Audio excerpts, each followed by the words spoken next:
wabarakatuh. Alhamdulillah anak-anak bertemu kembali hari ini, hari Kamis tanggal 4 Maret tahun 2021 dengan Bu Ika ya. Apa kabar ini kalian hari ini? Sehat-sehat ya? Alhamdulillah.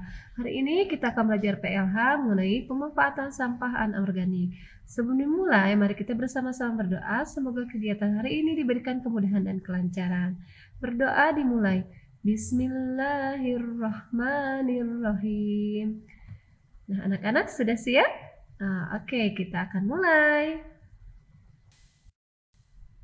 Nah, di sini kita akan langsung saja ke jenis-jenis sampah anorganik ya, karena kalian sudah tahu ya, ada sampah itu ada organik dan anorganik. Sekarang kita akan bahas anorganik, itu sampah yang berasal dari bukan makhluk hidup ya, dan sulit untuk didaur ulang atau diuraikan. Nah, sekarang kita lihat di sini jenis sampah anorganik terdiri atas aneka plastik ya, terbuat dari plastik, botol, kresek, plastik kemasan, tutup botol, mainan anak-anak ya.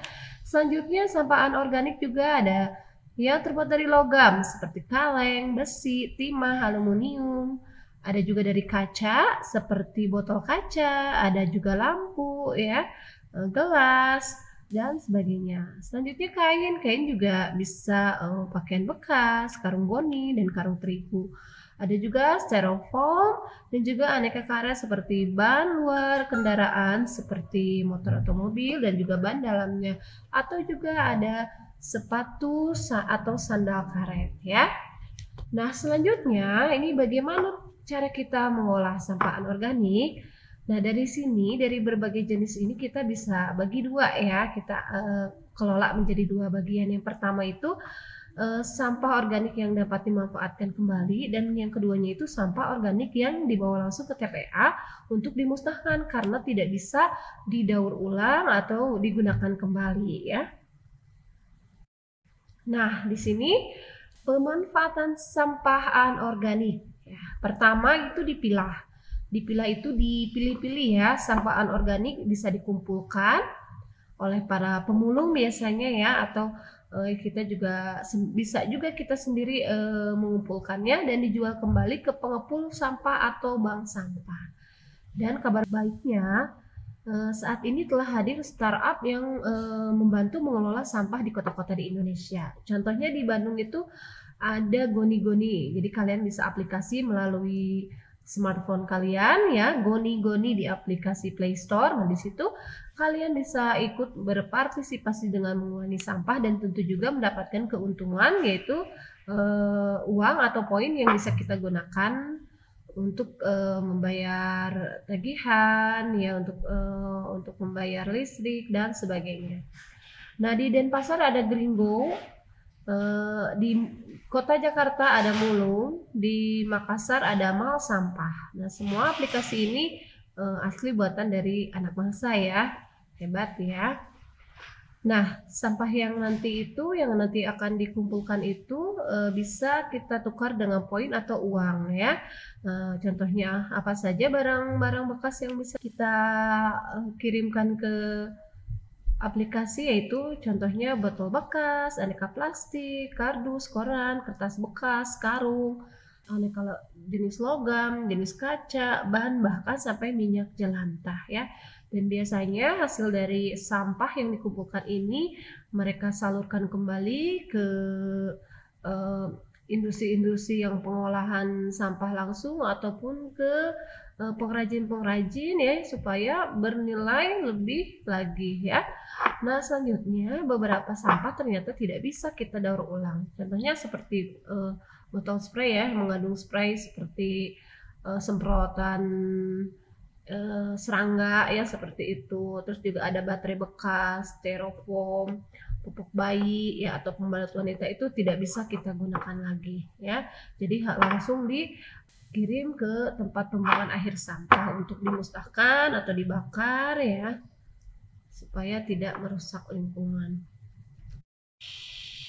Nah, selanjutnya prinsip pemanfaatan sampah anorganik. Ada 4 R, reduce, reuse, recycle, dan replace. Reduce yaitu mengurangi jumlah sampah yang kita hasilkan dengan menggunakan barang-barang yang zero waste atau sedikit sekali menghasilkan sampah ya. Contohnya dengan botol minum ya, membawa botol minum dari rumah, membawa bekal dari rumah. Yang kedua, reuse, memakai kembali, itu memilih barang-barang yang bisa digunakan kembali, tidak sekali pakai. Contohnya misalnya apabila kamu mempunyai kotak atau plastik bisa digunakan kembali ya. Selanjutnya itu recycle, mendaur ulang, yaitu mendaur ulang itu membuat sampah menjadi barang yang berguna atau bermanfaat atau bahkan memiliki nilai jual ya. Contohnya membuat kerajinan ya yang bisa dijual ya, atau juga bisa untuk hiasan ya. Selanjutnya replace, mengganti, yaitu mengganti barang dengan barang yang bisa dipakai lebih lama. Contohnya saat kita menggunakan tisu, kita ganti dengan menggunakan handuk atau lap ya, yaitu bisa menjadi replace ya, mengganti ya, supaya lebih lama. Selanjutnya kita akan melihat contoh recycle atau daur ulang sampah plastik ya. Di sini Bu Ika akan hanya berikan beberapa contoh ya, tentunya lebih banyak lagi contoh-contoh kerajinan yang bisa kita buat dari sampah plastik ya. Yang pertama itu kerajinan dari botol plastik bisa dijadikan pot gantung ya, sangat tentunya lebih menarik ya, lebih indah. Dan yang kedua kerajinan dari botol sampo bisa dijadikan tempat pensil yang sangat lucu ya. Dan selanjutnya ada kerajinan dari tutup botol ya, jadi hiasan berupa bunga ya. Selanjutnya contoh recycle daur ulang atau recycle dari sampah kaleng. Yang pertama kaleng susu kita bisa buat menjadi pot ya, dengan menambahkan stik es krim dan hiasan jadi sangat indah ya. Yang kedua ada kaleng biskuit. Nah kaleng biskuit biasanya mendekati Idul Fitri ya, hari raya banyak sekali kaleng biskuit. Nah kita bisa recycle menjadi hiasan dinding ya, yang sangat cantik untuk tempat menyimpan lilin ya, atau mainan juga bisa ya. Selanjutnya juga dari kaleng ini bisa dibuat menjadi tempat lilin. Nah selanjutnya contoh recycle sampah kertas. Ini contohnya di sini dari kardus kita bisa membuat figura, dari kertas koran kita bisa membuat tempat tisu, dan dari kotak susu UHT itu kita bisa buat dompet yang sangat cantik ya. Nah selanjutnya ini dari botol kaca, ternyata botol kaca juga bisa kita recycle ya.